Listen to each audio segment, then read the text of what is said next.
សួស្តីប្រិយមិត្តទាំងអស់គ្នាសូមស្វាគមន៍មកកាន់វីដេអូ review DJI Osmo Pocket Series ឈុត Combo ទាំងអស់គ្នាមុខងារ Fast Tracking នេះគឺពិតជាអស្ចារ្យខ្លាំងមែនទែនអ្នកនរគ្នានៅពេលដែលអ្នកនរគ្នាដើរទៅណាគឺវារេចាប់មុខយើងរហូតទៅដល់ណាក៏វានៅចាប់បានដែរអ្នកនរគ្នា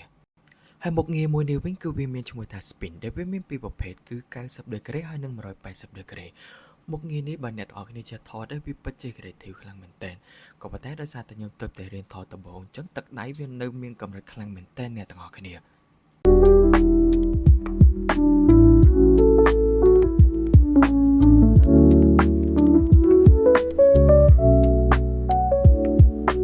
ហើយមួយនេះវិញគឺជា slow motion អ្នកទាំងអស់គ្នាដោយតែខ្ញុំបានប្រាប់អ្នកទាំងអស់គ្នាតាំងពីក្បាលដំបូងអញ្ចឹងគឺខ្ញុំកំពុងតែរៀនថតនិងប្រើប្រាស់វានៅឡើយតែប៉ុណ្ណោះ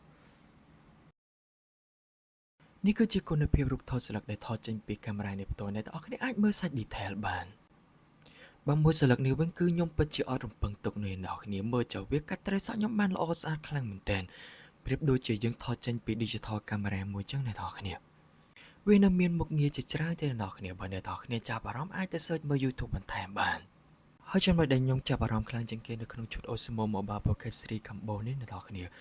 គឺតួខ្លួនរបស់វាគឺមាន built-in battery នៅក្នុងស្រាប់បានបន្ថែមនូវ battery grip មួយក្នុងប្រអប់រួចជាស្រេចហើយ battery grip នេះអ្នកគ្នាគឺវាប្រៀបដូចជា power bank ចឹងអ្នកគ្នា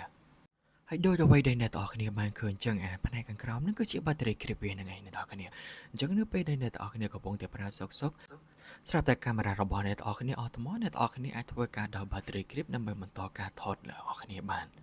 ហើយការបញ្ចូលថ្មគឺមានរហូតដល់2របៀបឯណោះអ្នករបៀបទី1គឺអ្នកគ្នាអាចធ្វើការដោត battery grip ទៅក្នុងតួកាមេរ៉ាផ្ទាល់នោះវានឹងធ្វើការបញ្ចូលថ្មទៅក្នុងកាមេរ៉ាផ្ទាល់នៅពេលដែលកាមេរ៉ាពេញវានឹងធ្វើការបញ្ចូលទៅតាម battery grip តាមក្រោយក៏ប៉ុន្តែបើសិនជាអ្នកគ្នាចង់លឿនអ្នកគ្នាអាចដក battery grip នឹងចេញ